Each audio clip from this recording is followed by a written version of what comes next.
So does that justify everything that you do? Excuse me, let me tell you something. What do you think they were doing it for? Because they were trying to save us from poverty? No, they did it because they needed us. It's honor and family and loyalty. And some of us wanted a piece of the action. Now, we weren't educated like the Americans, but we had the balls to take what we wanted.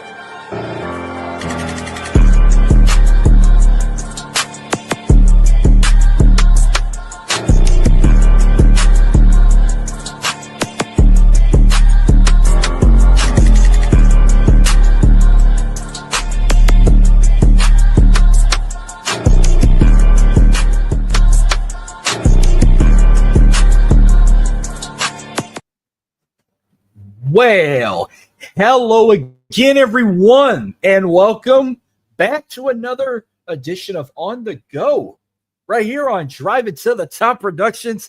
I'm your boy, I'm your host. It's been 10 days, and I'm back from vacation. I'm Big Hoss, and I'm bringing the sauce. What's up, everybody? I feel like it's been so long, and it's only been 10 days. But I'm back home, ready to get this going. Ooh, I'm so glad to be back. Before we go any further, you know what to do. Hit the like button. Hit the subscribe button. You can find my personal account on X, Big Hoss 337. Subscribe to me on YouTube at Marcus on the Go. Of course, I'm also on Instagram as well. And I'm also on Facebook. You can find this show on the go on X and Instagram at on the go _TXLA. And last but not least, Driving to the Top Productions. Follow them on Facebook, follow them on Instagram, follow them on X at Driving to the Top as well, and subscribe to them on YouTube as well. How you guys have been, man? I'm so glad to be back. I said I'm so glad to be back. 10 days, felt like it's been forever, but I'm here to give you more content and great stuff all across I-10 because I got teams in different area codes. I haven't said that in forever, from the 713 to the 337 to the 225 and the 504. But I've been down I-10 earlier lately. But I'm going to say this. If you ever down in Alabama, you want to go somewhere in like a paradise type, go to Orange Beach. It's beautiful. You're only like a few miles away from Florida. You can literally walk there the closer you stay to the state line. Gulf Shore is another good place to go. I've been there quite often. We did stop there a time or two. Dauphine Island's another good place. If you want to go to a vacation paradise in South Alabama right off the Gulf of America, baby. I mean, that's anytime I'm going to that bullshit state, I like to go to them places. Montgomery is another good one I like to go to. And then Montgomery in like 4 years. But before we move any further, just want to quick say this. Got a sponsor, baby. This show is sponsored in part by Rogue Energy, a good old friend. I've dealt with Rogue Energy for the last 4 years. The number one gaming drink for hydration and energy for your gaming and whatnot, whether you're doing gaming, streaming, podcasting, or just need energy to get through the day. Rogue Energy is that for you. You can have starter kits. You can get you a shaker with some single packets. They got these tall ones. They don't make this color no more. This is a Gladiator. I've had this one for 4 years. First one I've bought. Then they got the mini size ones, the Midnight Retro. I bought this one early this year. And let's talk about the flavors. Whether you're looking for, you're looking for energy. I mean, where do I even start? I highly recommend the Blue Raspberry, one of my most favorite. Tiger Blood's another good one. Dragon Fruit, Rocket Pop, since we just said 4th of July. Strawberry Kiwi, Black Cherry, Sour Candy, Blood Orange, Grape Popsicle, Pink Lemonade, Strawberry Banana, Black Cherry, Grape Popsicle, Sour Candy. I already said those. Pink Lemonade. That's for energy. Those are fantastic. If you're looking for hydration, they got good flavors like Fruit Punch, Dragon Fruit Mango, Snowstorm, Radiant Rush, and Rainbow Candy. Or if you're looking just to chill, they got Strawberry Hibiscus and a brand new flavor that just dropped, Peaches and Dreams. Haven't tried that one yet. But if you're looking for a starter kit, you can get a shaker with about 5 different packets of flavors. But here's where I'm going to help you out. I got a promo code. Use my promo code OTG to get 10% off of your order. I'm here to help you save some money. You're helping me out with this partnership, this affiliate sponsorship. Rogue Energy, they're no one better. They also have an app you can download on Apple. If you got it for an Apple user, You can download the Rogue Energy app on your iPhone and order from there. But remember, use my promo code OTG to get 10% off your order. Rogue Energy, proud sponsor of On the Go. And Second Show, they're sponsoring for me as well. They're also sponsoring my Twitch channel as well, which I don't get on Twitch more often. But that's the little announcement I got. Got a sponsor finally. I'm working on another one. But without any further ado, I know lately I've been starting it in the 713. I know they just celebrated 713 Day, but I'm going to go the opposite way. Let's kick off this show in the 504. Let's start it in the Big Easy. Let's go.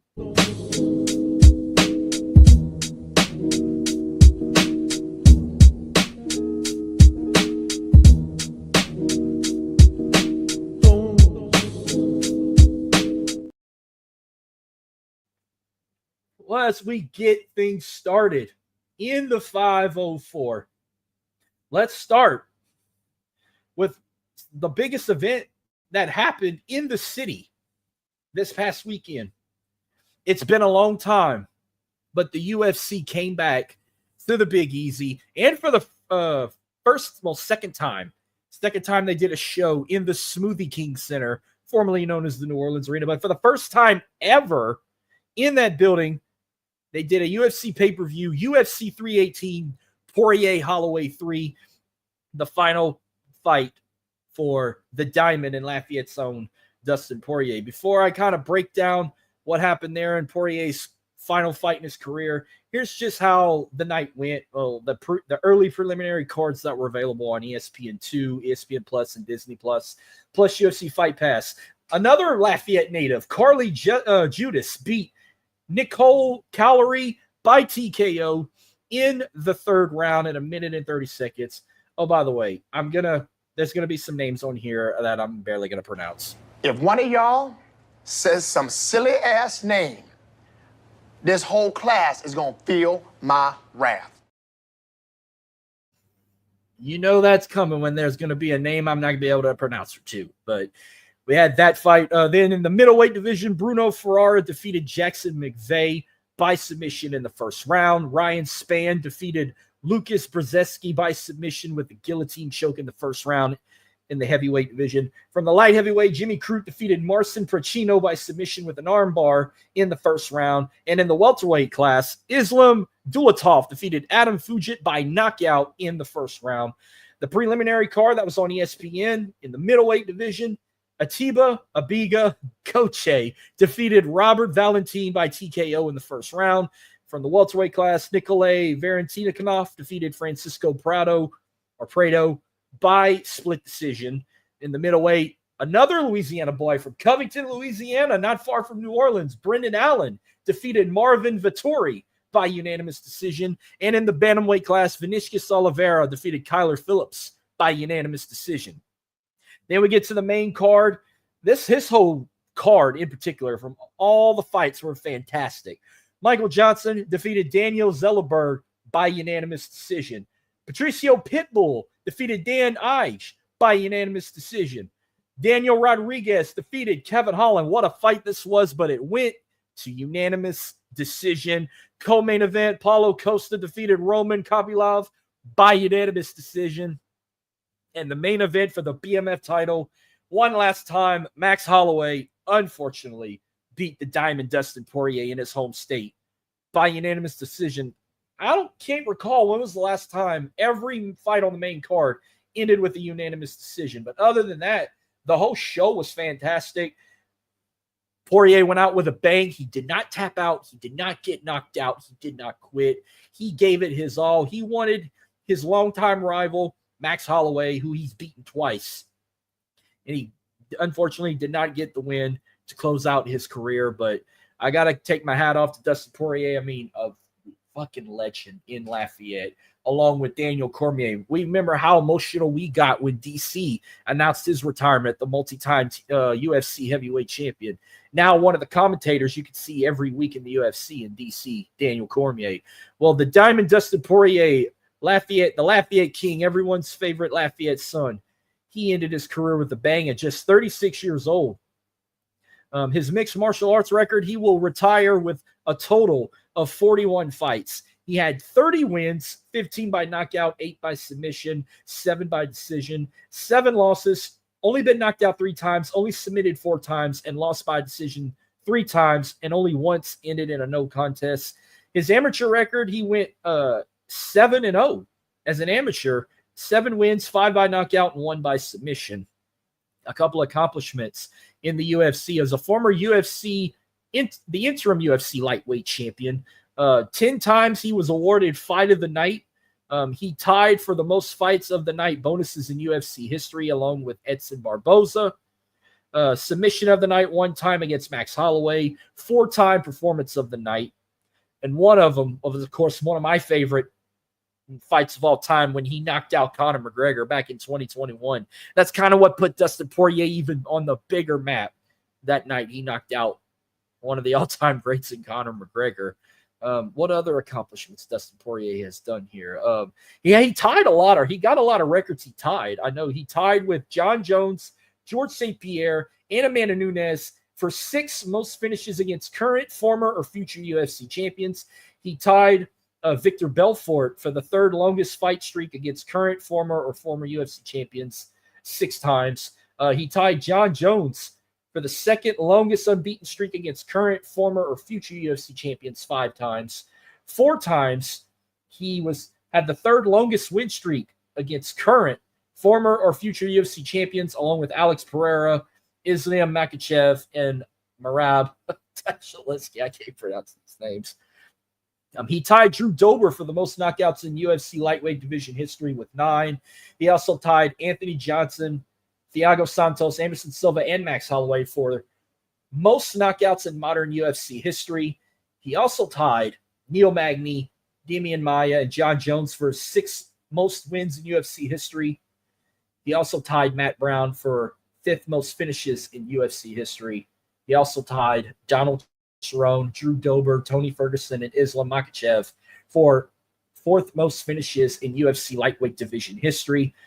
He came in 5th for most no knockouts landed in UFC history. He holds wins over former champions like Max Holloway, Conor McGregor, Eddie Alvarez, Anthony Pettis, Justin Gaethje, just to name a few. He was the only fighter to win the UFC interim belt, defeating a current UFC undisputed champion. He also was the Forrest Griffin Community Award winner in 2020. Some other honors: he was President's Choice Fight of the Year nominee in 2019, 2020, 2022, and 2024. A couple other awards. He was ranked between 2nd to 8th for Fighter of the Year within a decade. I mean, what else can you say? He had Fight of the Year with Justin Gaethje in 2018, Fight of the Year with Jung Sheng-Sheng in 2012, and Justin Gaethje in 2018. He was also the Fighting Spirit of the Year for the Good Fight Foundation charity in 2019 and 2020. Also, finally, 2012 Fight of the Year with the Korean Zombie at UFC On Fuel TV3. I mean, I couldn't be more proud of this guy. I mean, that's a lot coming from me. And when he was that other guy I kind of followed, that was from my neck of the woods outside of Daniel Cormier. I mean, he's going to be missed. I'm going to miss watching him in the octagon. But hey, he left a legacy that cannot be touched. There'll be no one bigger than the Diamond himself, Dustin Poirier. And I just want to brag this real quick. I mean, I think we need to bring the UFC more often in New Orleans. I mean, look how amazing that was. I took this from Twitter. It's been 10 years since New Orleans hosted a UFC event in the Octagon and whatnot. Last was a fight night back in 2015 where we were supposed to get Daniel Cormier, but we ended up not getting that. I forgot who fought that night, but that was only the 6th time the city of New Orleans has hosted a UFC event, and only the first. New Orleans hosted it first. Go back to like the early 90s, late 90s. They've hosted 16 and 18 at the old Pontchartrain Center. Hell, even Lake Charles, my backyard, hosted 2 pay-per-views at the Lake Charles Civic Center in 1999 and 2000, UFC's 22 and 24. One of those fights, I think it was 22, Shamrock, not Ken Shamrock, Ryan Shamrock, and Ortiz was in the main event. David Ortiz. Was it David Ortiz? Was he the baseball player, or is that Tito Ortiz? Tito Ortiz, most likely. Yeah, Bossier City also was another city in Louisiana that hosted UFC pay-per-views. Not Lafayette, not Baton Rouge, not Alexandria. Nah, Lake Charles, Bossier City, and New Orleans. But New Orleans held it the most. And I think it was so successful. Even Dana White said they want to come back more often. Yeah, you've been needing to come back for a long damn time. But you need to drop them ticket prices. Man, the cheapest ticket was like $500. Now that he didn't win, it was a good thing I didn't go. I'd have been highly upset. I spent all that money to watch him lose, but at least he didn't get knocked out. But other than that, it was a very successful show. I enjoyed it. I'm hoping this ain't the last we see the UFC come to the Big Easy. They need to come to New Orleans more often. Hell, when you get to that number, when you get to UFC 337, why don't you come back to Lake Charles? Go to the Cajun Dome. Go somewhere in that area just to say, hey, we did UFC 337 in the 337. That'd be fucking legit. You know that. Well, I got a couple other things in New Orleans, including one of our main topics, but this actually just came up. I crossed on social media. I thought I'd share it right now, but quarterback that we just drafted, Tyler Shuck, just got paid, baby. He signed his rookie contract, fully guaranteed, at least 4 years, for $10.79 million for his rookie season. And here's the best part. It includes a unique annual roster bonus structure, which he will receive during training camp. And training camp is in a couple of days. So he's about to get his money. But the main number one question is he they're riding on him to potentially be the starting quarterback. But, you know, him and Spencer, it's probably going to be out of him and Spencer Rattler. No offense to Jake Haener, but I feel like it's going to be out of Tyler Shuck or Spencer Rattler. We'll see how the preseason goes. I'll definitely keep you posted. But they're riding on looking like it'll be Tyler Shuck. That's going to be the starting quarterback for the Saints. Here's his contract value, like I said, $10.79 million for 4 years. It's fully guaranteed. His roster bonus, like I said, he'll receive majority of that compensation as an annual roster bonus during his first week of training camp. A unique structure about his contract, the roster bonus structure is unique to Shuck among non-first round picks. So that's pretty impressive there. And some competition, like I said, it's going to be out of him and Spencer Rattler, even Jake Haener for that starting QB position. If not Shuck, it's going to be Spencer Rattler. But I'm going to rely that it's probably going to be Tyler Shuck. And he is wearing number 6, courtesy of Thomas Morstead, giving him the thumbs up. One of the greats to wear that number said, hey, go ahead and wear it. So we'll see what happens. I'm going to try my best to kind of see what I can get with training camp and whatnot. I don't usually get into details with training camp, but I'll see what I can find for next episode. But I know it won't be long before the Saints play their first preseason game of the 2025 season. And I think I got it right here. It should be on their schedule if I got the right one ready.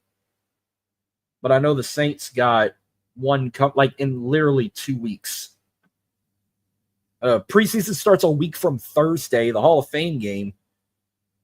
But it's the week after that, when everybody starts going back to school in Louisiana, is when they're going to have their first preseason game. August 10th is Saints' first preseason game, and it's going to be nationally televised on the NFL Network against the Chargers. We'll see how that goes. I'll definitely keep my eyes open. I'll be watching this like if it's a real game, but remember, it's preseason. Not going to go ape shit and say, oh, this team sucks, it's over. It's just preseason. But I want to see this battle duo with Shuck and Rattler and even Haener with those 3 preseason games. See who's going to get that start position. So if you want to tune in and see what Tyler Shuck can do, competing with Spencer Rattler and Jake Haener, mark your calendars for August 10th, 3 o'clock Central on the NFL Network when they take on the LA Chargers. So that's all I got for the New Orleans Saints there. Another thing I'm going to do is throughout each episode, so I'm going to be covering not 1, not 2, not 3, but 5 college football teams on this show. LSU, Tulane, McNeese, Raging Cajuns, Houston Cougars. Plus, I'm covering 2 NFL teams, the Saints and the Texans. So starting on this episode, for each episode at a time, I'm going to break down one football team, preview their season, go back to what we saw from last season and whatnot. What can we expect? Schedule preview and maybe a even pre-prediction of how their season could go. And today I'm going to start, since I'm starting the show in the 504, I'm going to start with the Tulane Green Wave. So I'm about to preview the 2025 season for the Tulane Green Wave. Unfortunately, I don't have a Tulane shirt. I used to have one, but I outgrew it. I'm wearing Louisiana Tech for another reason I'm going to bring up on the show later. But from next episode on out, I'm going to be wearing teams I'm going to cover each week. So next episode, I'm going to preview the LSU Tigers. I'll be in an LSU shirt. The next day, I'm going to preview the Rich Cajuns, then McNeese, then UH, and then go from NFL, start with the Saints, and close with the Texans. But let's talk about a team that I've barely watched most of my life. But if they had a bowl game or a big nationally televised game, I'd check them out. But I'm going to be checking them out a little more often. The Tulane Green Wave from uptown New Orleans. Formerly a part of the American Athletic Conference. Remember, they changed their name to the American Conference now. They got a mascot, a bald eagle. I think his name's Soar the Eagle. I saw this on social media earlier. And they have a tagline I don't even remember. But Tulane coming off a average season from last year. Remember, in 2024, they went 9-5. They made it to their conference championship game where they got decimated by Army. They got blown out in the Gasparilla Bowl from the Florida Gators. Under John Summerall's first season as head coach and Joe Craddock's first season as offensive coordinator, well, they had all new coaching staff. Evan McKissack, first season as co-offensive coordinator, and Greg Gasparado's first season as defensive coordinator, and Taylor Polk's first season as co-defensive coordinator for the Green Wave. Well, they're all making their returns in their second season. A lot of players have entered the transfer portal, outgoing, but we got some upcoming players coming in, including a man who could be the new starting quarterback in Donovan Leary, who coming from Illinois. He'll probably get the starting job over another QB coming in Caden Samanza from Ball State. One of them two will probably be starting QB.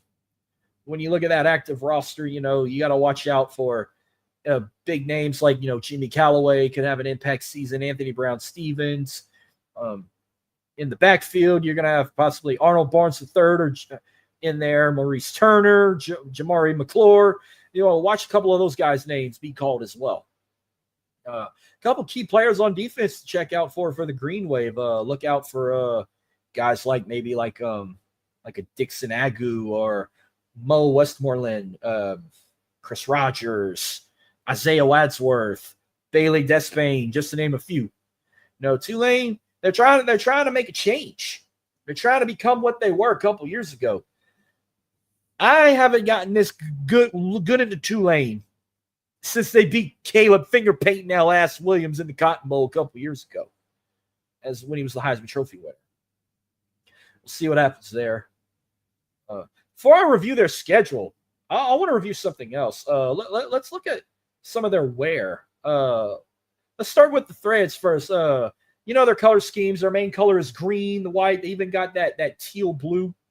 By the way, they went kind of retro back with the Tulane logo.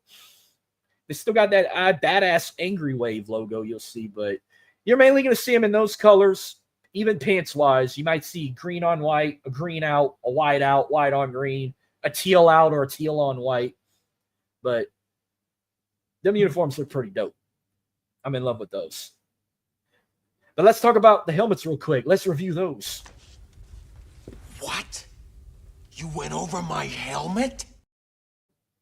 Yep, I went over your helmets because there ain't nothing more iconic than that Angry Wave on that helmet. By the way, their signature helmet is the white one in the middle with the green face mask. They're going to probably wear that helmet more often than any other color, but that's what their helmet scheme is going to look like this year. You got white on teal face mask, white on green, all white helmet. That green one is pretty signature, but I like the green with black face mask. It's pretty dope too. When they have them retro nights where they have the old school Tulane logo with the teal helmet green, but I like that camouflage Angry Wave. If that's what they're wearing like during Veterans Day weekend, that's pretty fucking sick. They probably wear that with the teal uniforms, I'm going to assume. But they always compare the Angry Wave logo to like the Notre Dame logo with the leprechaun, which I would prefer. I mean, they're both very iconic now, especially that Angry Wave. But that's what you got for Tulane in uniforms and helmet and combos and whatnot. But let's look at their 2025 schedule. So first 2 home games of the season, they're taking on 2 Power 5 teams. They'll open up the season week 1, August 30th, 11 a.m. kickoff on ESPNU. They're taking on the Northwestern Wildcats from the Big Ten.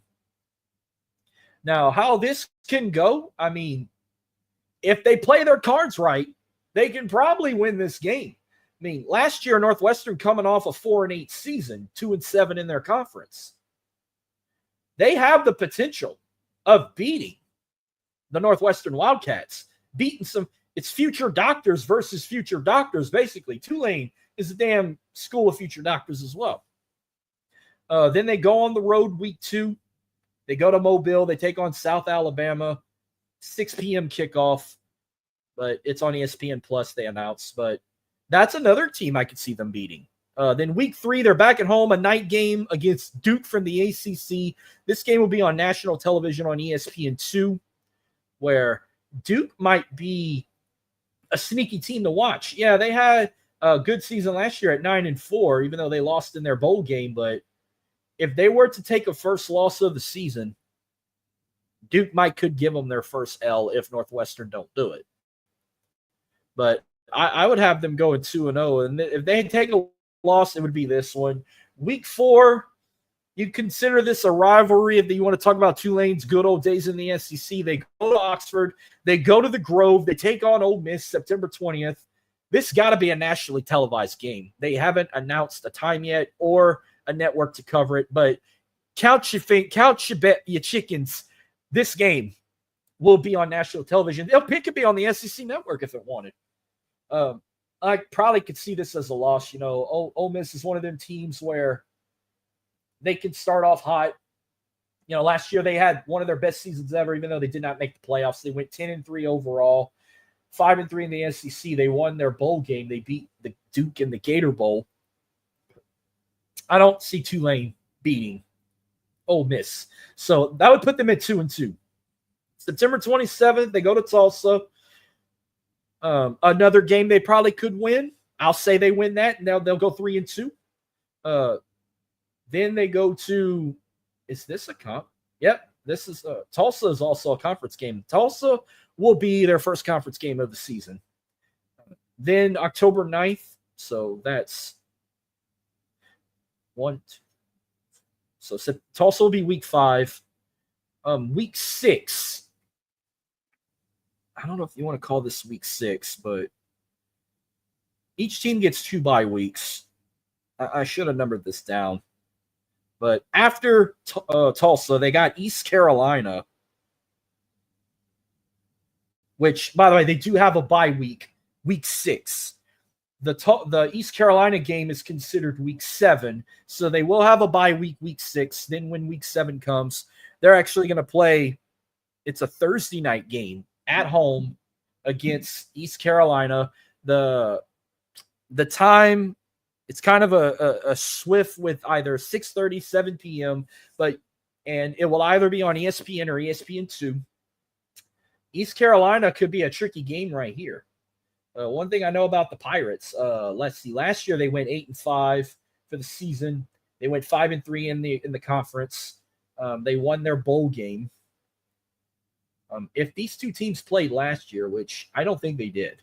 No, I was going to see how the outcome would have went a year ago, but no, they did not play each other last year. The fact that it's a home game and it's on national TV, I might give this win to Tulane. I could see them beating East Carolina. So that's a week 7 matchup. Week 8 is the rematch with Army from the conference championship. Army is coming to, it's a back-to-back home games. We'll see how this Army team is. This Army had a hell of a season last year. 12-2 overall, undefeated in the conference. They were ranked 21 in the country. Plus, they won their bowl game. They beat Louisiana Tech in the Independence Bowl. I'm just going to go off a limb and say Army wins this game. So that would put I would have 3 losses as of right now for the Green Wave. I see them going for, as of right now, 5-3 in this one. Then they got UTSA, another Thursday night game, October 30th, 6:30 kickoff in San Antonio in the Alamo Dome. Game will either be on ESPN or ESPN2. The Roadrunners, last year they went 7-6, 4-4. I think they could potentially pull that off. They could go on the road in San Antonio and get the win against UTSA. What is this here? Is this week 10? So November 7th, they go to Memphis to play the Tigers at the Liberty Bowl. It'll be on national television. It's an 8 p.m. kickoff. This could be another loss for Tulane. Memphis last year went 11-2 overall, 6-2 in the conference. They went 23rd. They won their bowl game in a tight game with West Virginia. So I don't know how many players Memphis really lost or they got returning, but I could potentially see this as a loss. Memphis is one of those teams you don't want to play in the evening, so I might give this a loss as well for the Green Wave. Then moving on to, I'm going to guess what's this week? Week 11, something like that. November 15th, they're back at home. They're taking on Florida Atlantic, who had a horrific year last year. I'm not even going to say more. They got to win this one. So I'll give them a win over Florida Atlantic. November 22nd, they head out to Philly to take on Temple, their final road game of the regular season. Another team that had a shitty year last year. I could see Tulane getting the win at Temple. And then they close out their regular season at home November 29th against another an average team in Charlotte. This could be a team that could be tricky to watch. Yeah, they went 5-7 last year. But Charlotte's trying to get improved better. But you know what? I'm going to give Tulane this win as well. So I could see them potentially going maybe like 8-4. Let's see. I said they would lose to Duke, Ole Miss, Army. Actually, they're going to go, I think they could go like 7-5. I'll say 7-5 season. May not make the conference championship, but I could see them being bowl eligible wherever they end up. So I'm going to go on a limb and say Tulane will go 7-5 overall and still make a bowl game in some sort of fashion. So that's my final cue for the Tulane Green Wave, how they're going to do for the 2025 season. But they'll still be bowl eligible. Well, without any further ado, that's all I got for the 504. Let's take it to Tigerland. Let's go to the 225. I'm ready for this one.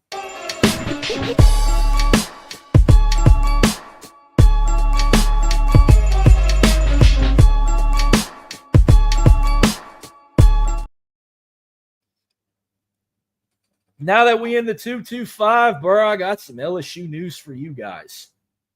Let's start with the main course. We just had the MLB draft last week. And man, were there some LSU Tigers that got their name called over the week.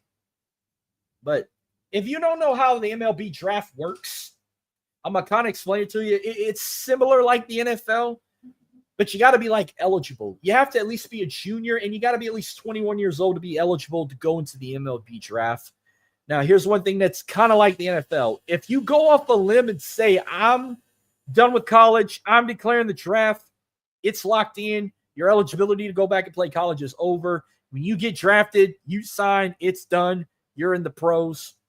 Now, if you do get drafted and don't declare, then you got the option to sign on the dotted line to go in the pros, or you don't have to sign and go finish your eligibility in college. Now, a couple LSU Tigers that got their names called up, their careers are over. The main one I'm talking about, Cade Anderson. He was a first-round pick. We called it. I was hoping he'd have been number 1 overall, but he went 3rd overall. He's going to the Seattle Mariners. His career as a Tiger's done. He's going to play in Seattle, and I wish him nothing but the very best, but it sucks I'm going to have to boo against him. But, hey, I did it with Austin Nola. I know I can do it with Cade Anderson, but I'm not going to hate the guy. If I'm ever lucky enough to go see another Astros-Mariners matchup, I'm hoping it's there when he's on the mound. Because last time I went to a Mariners game, on my 30th birthday, I got to see Justin Verlander versus Austin Nola. And, man, that was a magical match to see. What a way to celebrate your 30th birthday, watching one of your ace pitchers against an LSU pitcher. Nothing like it. Another guy that his career at LSU is over, he's going to the pros. Chase Shores, he was drafted 47th in the second round to the Angels. Another guy I'm going to have to unfortunately see play the Astros constantly, as they're also in the same division. But talk about would be an interesting match, too, if we got Chase Shores and Cade Anderson when the Mariners and Angels have crossed paths. The following other names, they didn't declare. They still got eligibility at college. So, the next, 7 Tigers that were called up, we're waiting to find out if they're going to sign and go pro or they're going to go back to college. I know that we lost quite a bit of pitch. We're losing 2 pitchers for sure. Like Anthony Anderson, he was drafted in the 3rd round, 87th to the Boston Red Sox. Also, Jacob Myers, another pitcher who was drafted to the Red Sox all the way into the 9th round, 268th pick. So if both of them decide to go, they're like, hey, that's 3 LSU Tigers for the Red Sox. They're going to be joining Alex Bregman. Let's see. We got a couple infielders. I know Daniel Dickinson, who's a second baseman. He got drafted by the Milwaukee Brewers as the 185th pick. I'm hearing rumors that he's going to go ahead and sign to play with the Brewers. I'll keep you posted on that. Jared Jones, which we already have a Jared Jones for the Pittsburgh Pirates. So now we have 2. He went 263rd in the 9th round. He's going to the Pirates. And if he goes, they'll have him and Paul Skeens together. Former teammates. That would be fun to see. Because the Pirates need all the help they can get. But if he does sign and go with Pittsburgh, that's 2 Jared Jones on the Pittsburgh Pirates team. Cade Woods, another pitcher we lost. He's going to the Atlanta Braves, 307th pick in the 10th round. I'm also hearing that he's going to eventually sign with Atlanta and he's going to go pro as well. But I'm saving one for last because we had a boy from Southwest Louisiana, Rose Pine, Louisiana. If you listen right now, I was in shock. Y'all boy, Ethan Fry, was drafted by the Houston Astros. You know how excited I was when I heard that name call. This kid is living the American dream. He's won 2 state titles in high school with the Rose Pine Eagles. He's won 2 national championships with the Fighting Tigers of LSU. He's accomplished everything you can. Now, he got the option to go sign and play with H-Town, or he could go finish his career his senior year with LSU, potentially try and get a 3rd. But I will respect what he decides, but do I want to see him as a Houston Astro? You damn right I do. We have no LSU Tigers on this Astros roster. Our last one went to the stinky, smelly Red Sox and Alex Bregman. We have no Tigers in Astro colors.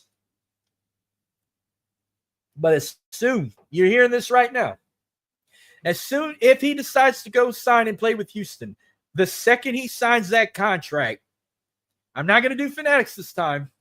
I will go to DH Gate and order me an Ethan Fry Astros jersey. I need a new orange jersey. The Bregman one, it's got to go up on the wall. It's done. I'll never wear that one again. I need a new orange Astros jersey. Why not get Ethan Fry if he decides to go pro? So we're going to see what happens. If he stays a Tiger or he signs down the line and moves to the pro. But that's all the Tigers that got drafted. But what does the future hold? Because I know if some decide to go back or don't, some players are going to have to step up. And I was just looking at the pitching crew for the LSU Tigers. I'm looking at a couple names that I know that are still going to be there. Some are going to have to step up, like a Zach Cohen, maybe a Connor Ware, Dylan Thompson, Cooper Williams, DJ Primo. Those guys, they're going to have to step up if they want to try and make another run in Omaha and go win another national title, win number 9. But that's all I got for LSU getting drafted in Major League Baseball. I do have another topic that involves an LSU player that I'm going to bring up. But just a quick reminder, next live stream I'm going to do later this week, I just did the Tulane football preview. I'm going to do LSU next. Next episode, I'm going to do a 2025 LSU Tiger football preview, and I can't wait. But I figured, why don't we stay on that limb, because there's one LSU player I'm going to bring up along with others. I said on last episode that I was going to bring up some pre-Heisman candidates. They call it the way too early category. I'm just going to say the pre-Heisman candidates, because there's about 12 guys that people believe can win the Heisman Trophy.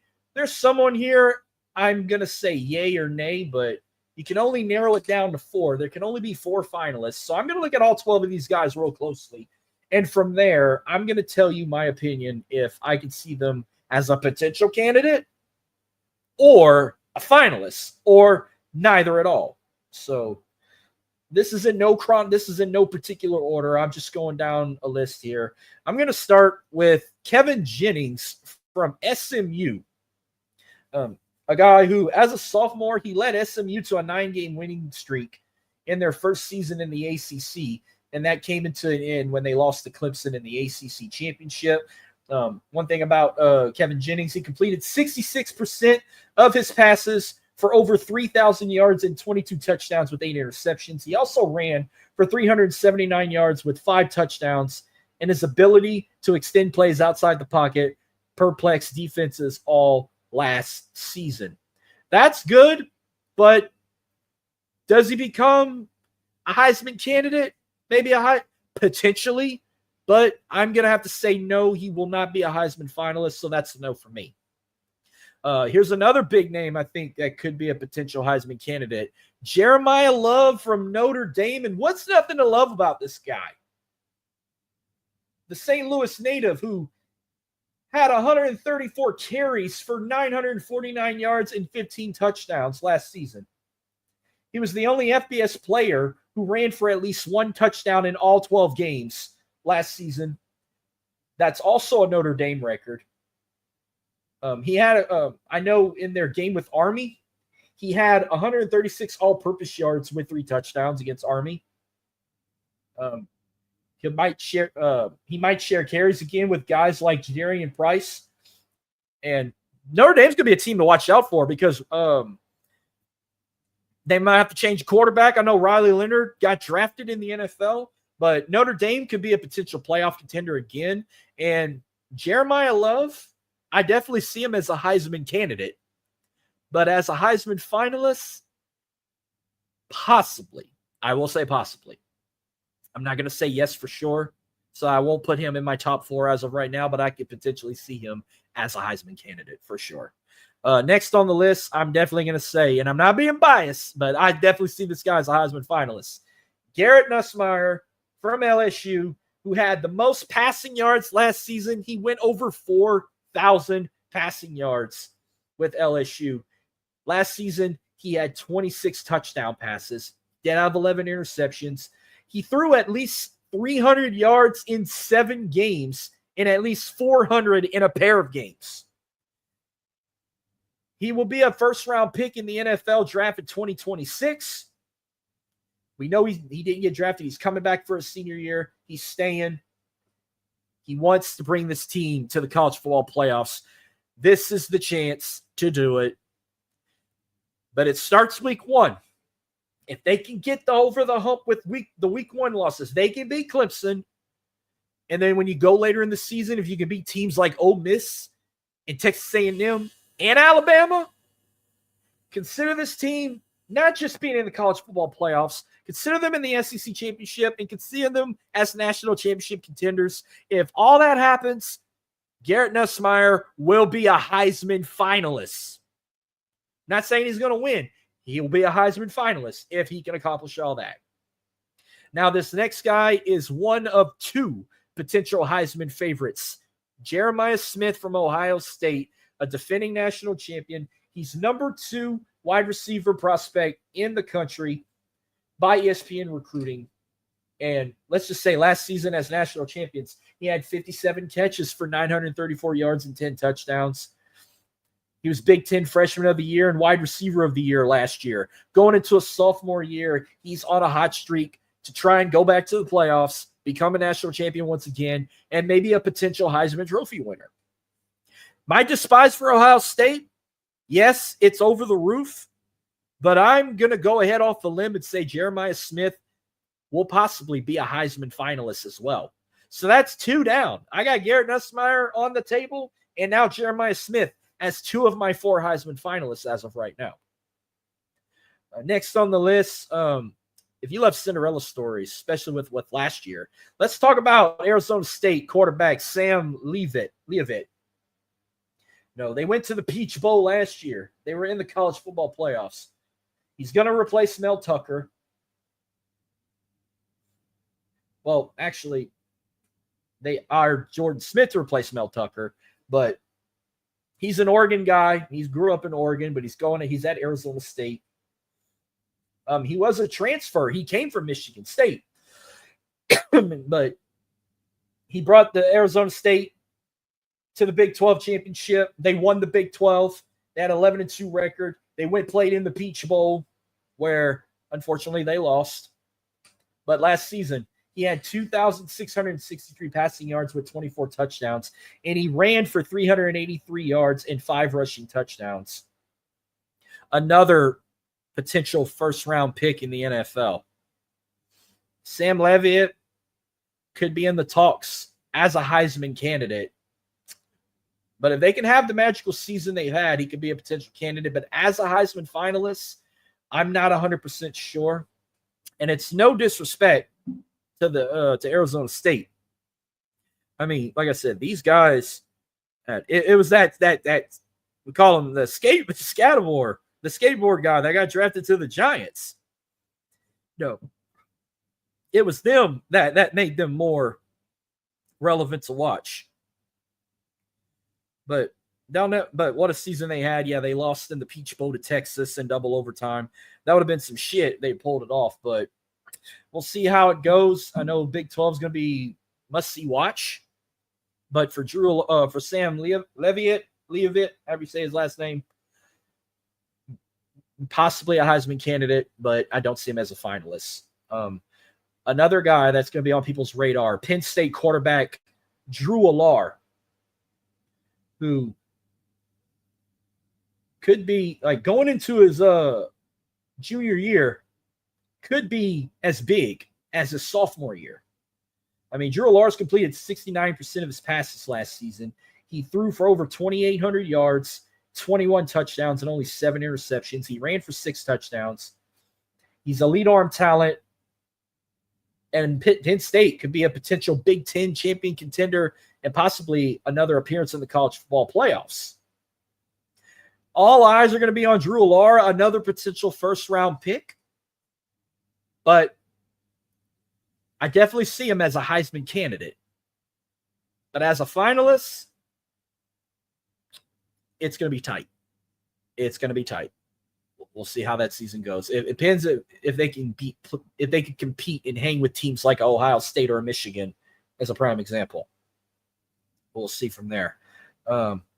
Couple of SEC names I'm going to bring up. Next up, we got one that's been buzzing around. South Carolina quarterback Lenore Sellers has got his name on the radar as a Heisman candidate.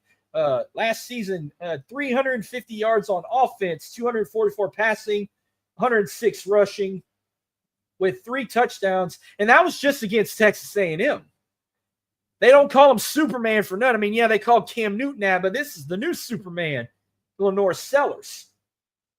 Last season, he had over 2,200 passing yards and 17 touchdowns, and he ran for nearly 700 yards and 7 touchdowns.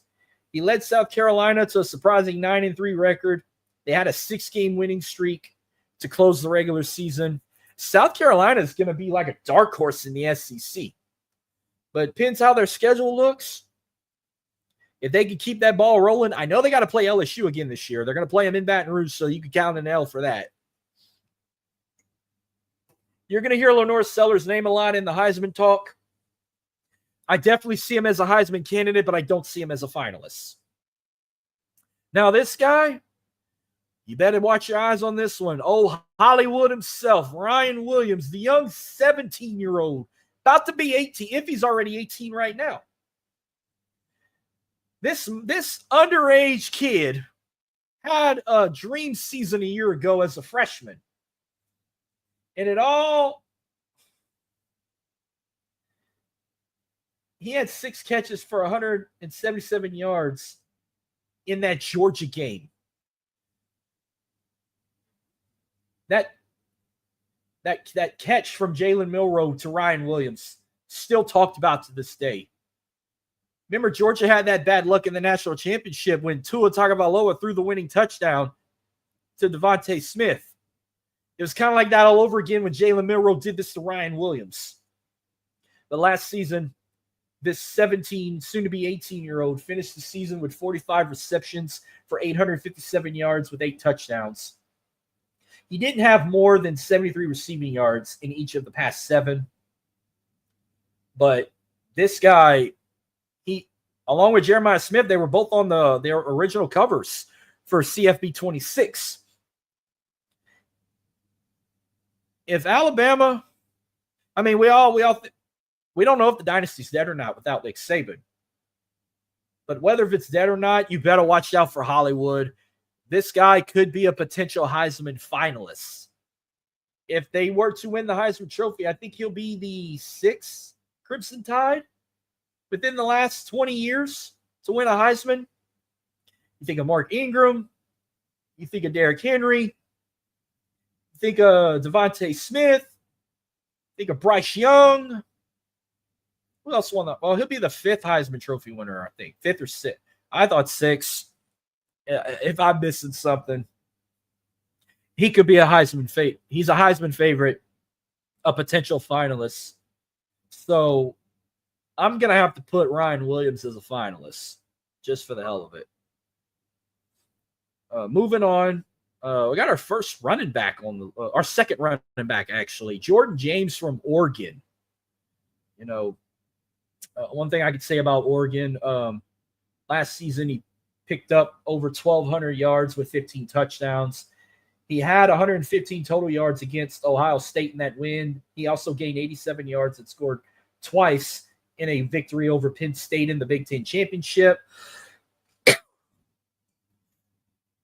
But we didn't know at first if he was going to go pro or come back, but we now know Jordan James is coming back as an Oregon Duck.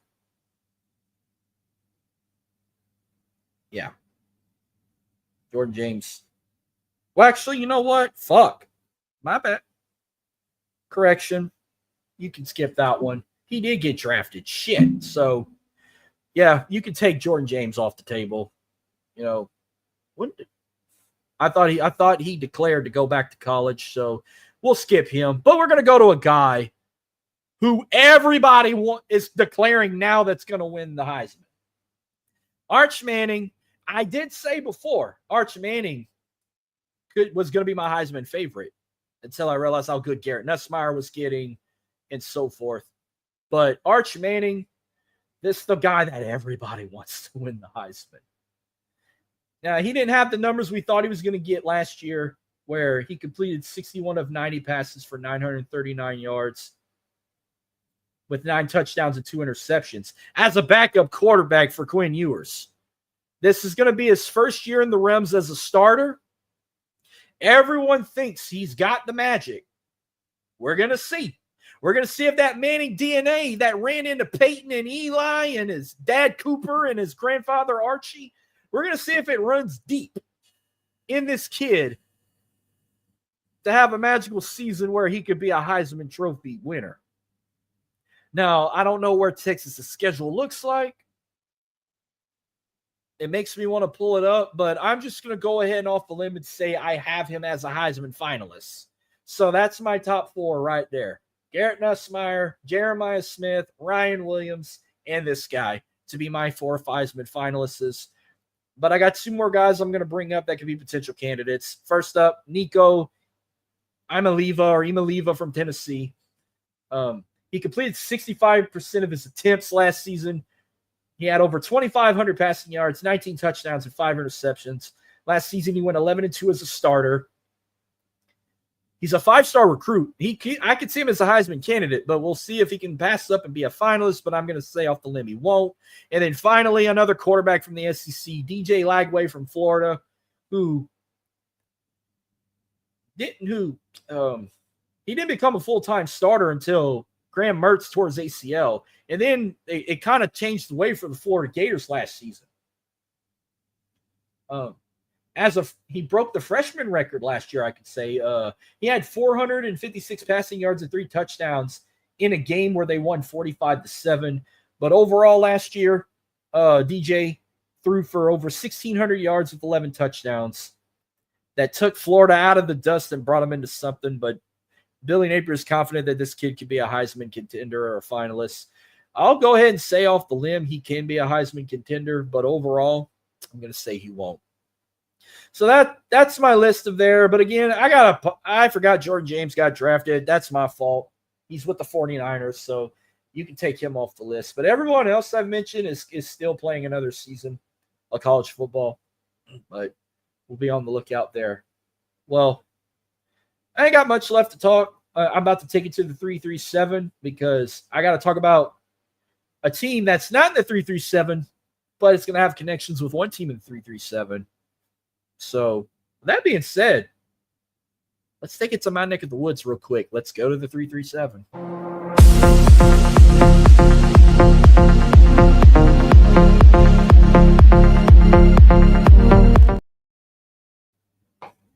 Now that you're in my neck of the woods, I'm going to talk about a team that I'm actually repping right now. Louisiana Tech, formerly in Conference USA, but in 2026, they're coming to the Sun Belt Conference. They have officially announced they're joining in the Sun Belt. So that means their rivalry with the Raging Cajuns is about to take it to a whole new level. I don't know. Now, when they join the Sun Belt, this is going to be a rivalry that's going to happen every single year. I know the entire conference is happy for Louisiana Tech to join the Sun Belt. It said they got to be in there by 2027, but I think they're going to officially join in 2026. So they're going to renew their rivalry with the Raging Cajuns, and oh my God, I'm going to show you this real quick. Remember I showed you that map of what the Pac-12 is going to look like? This is what the Sun Belt's going to look like in 2026, 2027. Oh, man. Now we'll have 3 teams in Louisiana. Louisiana Tech is also just 10, 20 miles away from Monroe.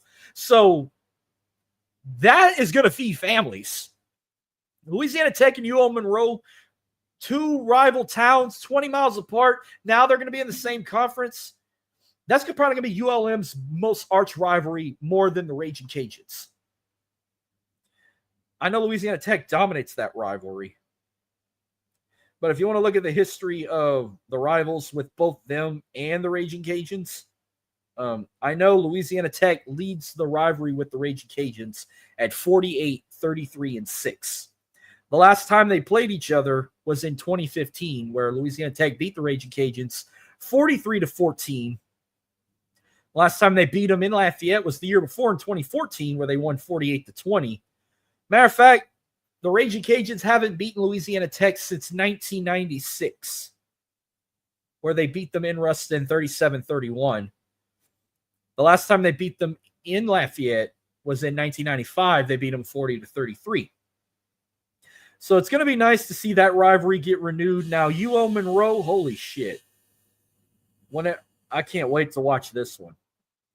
Now, when it comes to this rivalry, it's actually not as bad as I thought it was going to be. Louisiana Tech leads this rivalry at 29-13. They haven't played each other since 2000. So 2026, they're going to renew their rivalry. Louisiana Tech won the last meeting, 42-19 in Monroe. The last time they beat them in Ruston, Louisiana Tech won at home 58-17. Now, the last time UL Monroe beat Louisiana Tech was 1987, 44-7. Last time they beat them on their home turf was 1986. They won 20-6. If they consider this a 3-way rivalry for the state, then hell yeah.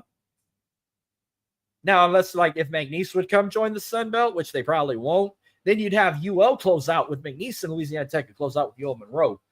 But look at the alignment now. They're going to be joining, not just them two. They're going to join Arkansas State, Southern Miss, South Alabama, Troy, Georgia State, Georgia Southern, Coastal Carolina, Old Dominion, Appalachian State, Marshall, and James Madison. Not bad. And this is perfect because now you got enough teams to split it to an East and West division. You can put all three Louisiana teams with Arkansas State, Southern Miss, South Alabama, and Troy as the Sun Belt West. The other half, Georgia State, Georgia Southern, Coastal, App State, Marshall, James Madison, and Old Dominion can be the Sun Belt East. We also nicknamed this conference the Fun Belt because Sun Belt always delivers and you never know what you're going to get. But, man, when they come in that conference, by the way, they will play the Raging Cajuns week 1. When I break down the Raging Cajuns 2025 preview, Raging Cajuns are opening up the season with Louisiana Tech week 1. They will go to Russell. So we'll kind of get a little preview of how this rivalry is going to form. Now, also saw on social media, I got nothing McNeese on the show today, but I will probably have something McNeese on next show because they have a groundbreaking announcement they're going to make when they do their media day with the Southland Conference on Wednesday. So by Thursday or Friday will be my next episode, and I'm going to have some news on involves McNeese. But that's all I got. Not just in the 337. That's all I got in the state of Louisiana. I only got 2 things in H-Town. So without any further ado, let's take it to the Lone Star State. Let's wrap this up in H-Town. Let's go to the 713.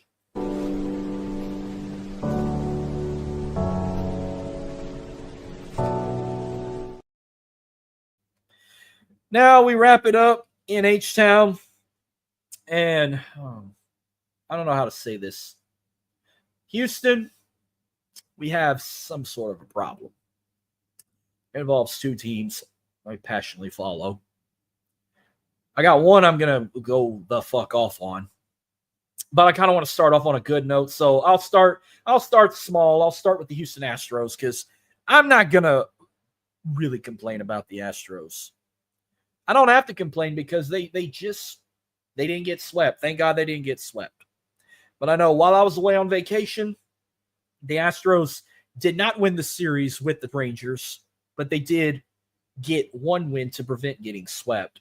Then after the All-Star break, the Astros went into a 3-game series with the Seattle Mariners. They almost got swept again, but they did get the win.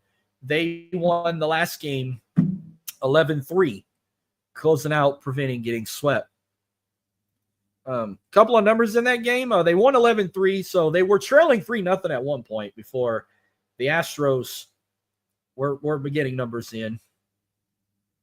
Then they dominated the rest of the game, and it all started in the top of the 5th when Taylor Trammell scored on an error. He was one of 2 players along with Christian Walker to hit a home run. There was only 2 home runs in the game, courtesy of them 2. We had a couple sacrifice flies, a couple doubles, singles, and an error that got them to win the game 11-3. A couple numbers in this game. I know Hunter Brown was on the mound for the Astros in 4 innings. He had 6 hits, 3 errors, 2 base on balls, 7 strikeouts. His ERA was 2.57. He 89 pitches thrown with 57 strikes. It did close out with Ryan Gusto, where in 1 inning he had 1 hit. 16 pitches and 9 strikes with his ERA at 4.46. But they did get the win. 13 total hits, 23 total bases with 6 runners left on base. Let's see how some players turned out in this game. I know Jose Altuve, he was 1-4 at bat, 2 runs. He averaged 2.78 in that game. Not as good numbers for Jose Altuve. I feel like he always plays bad in Seattle. But Seattle's one of them teams, like, they're very good in the regular. They're one of them teams like they're so good when they get in the regular season. Potential playoff contender. They'll either not make the playoffs or they get choked in the playoffs. If you catch my drift with how that team works. But other than that, as of right now, the Astros are currently 57-42. They're still first in their division. They're now third in the American League and 6th overall in MLB. Here's the crazy part. They started playing again on Friday after their All-Star break. They're going on a 19-game playing streak. They're going to be playing 19 consecutive games before they get an official break. That is fucking insane. And it's probably not going to be good because if you looked at the injured list for the Astros, it is ridiculous. They're not going to get another off day until August 7th. They're currently playing a series with the Diamondbacks, which I need to get an update on that, by the way. They're winning 4-3 right now on the top of the 6th. They get done with that. Then they go on a 4-game streak at home with the parts unknown Athletics. Then they close out July with a 3-game series at home with the Washington Nationals. Then when we get to August, first 3 days in August, they're in Boston against the Red Sox. Birthday weekend, they're with the Red Sox. Then August 4th through the 6th, birthday to the next 2 days, they're in Miami against the Marlins. Then they finally get an off day before they go to the Bronx and play the Yankees. Then the Red Sox at home again. They'll get an off day. Then they play Baltimore after that. So they're about to play 19 straight games. Well, they already played their current. After this is their 5th consecutive game. And they got to keep playing more. Like, holy shit. I'll be lucky if they can have at least a winning record before they finally get that break. Now, Astros currently on the injured list. Oh, man. Are you ready for this? This is what makes me worried. So we have 4 players that are going to be probably out the rest of the season that requires a surgery. Ronel Blanco, Luis Garcia, Christian Javier, and Hayden Wazinski have to require surgery. So their seasons are done. Yordan Alvarez, who we haven't seen quite often, he's been in the minor leagues. He's still got his hand injury. Spencer Arrigetti's out with a thumb injury. Zach DeZino with a hand injury. Sean Dubin with a forearm. JP France with a shoulder injury. Luis Gilmore with a hamstring injury. Pedro Leon out with a knee injury. Jacob Melton with his ankle. Jake Myers with his calf. Isaac Paredes with a hamstring. Jeremy Pena with a rib injury. And Brendan Rodgers is oblique. Shit, man. It's going to be a rough, 2.5 weeks. They need to do something. I'm actually nervous. This could potentially, take them down as a potential playoff contender. But I'm not going to give up and lose hope. Nope. Plus, I think they had a draft pick, by the way. I think they only had 1 draft pick the whole game, the whole damn draft. That's a check. Xavier Nyans, who's a shortstop, they drafted him straight out of high school. He was on the USA team as well. He's going to the Astros at third base. I don't have no stats about this guy, but that's the only player I saw that got drafted by the Houston Astros drafted in the MLB draft. Unless I'm missing something else, but that's all I saw on social media. So, well, God, please protect the Houston Astros because how many current starters do we have left playing? Not a whole lot. Not a whole lot. It's going to be bad. But it can't be as bad as what I'm going to close out with because I'm going to end this show with some Dynamo talk. And man, while I was away on vacation, the Astros had 3 matchups. They were at Salt Lake City, they hosted Vancouver, and they hosted Philly. Out of those 3 games, two losses and 1 tie. And all I got to say about the Houston Dynamo is that they don't know what the fuck they're doing. You understand that? Can this team get any worse? I don't know what the problem is. Even Mike Jones performing this past Saturday couldn't get them a W. It got them a tie. They're not the worst team in the West, thank God. But, man, they're not one of the best teams in the West. The Dynamo is currently 7 wins, 6 draws, 11 losses. 11th in the Western Conference. I don't even know if I want to watch another Dynamo game. I don't even think they're going to even last when we get to Leagues Cup. I haven't been watching a lot of soccer lately. And when I start watching again, it's going to be when all the international clubs start playing again.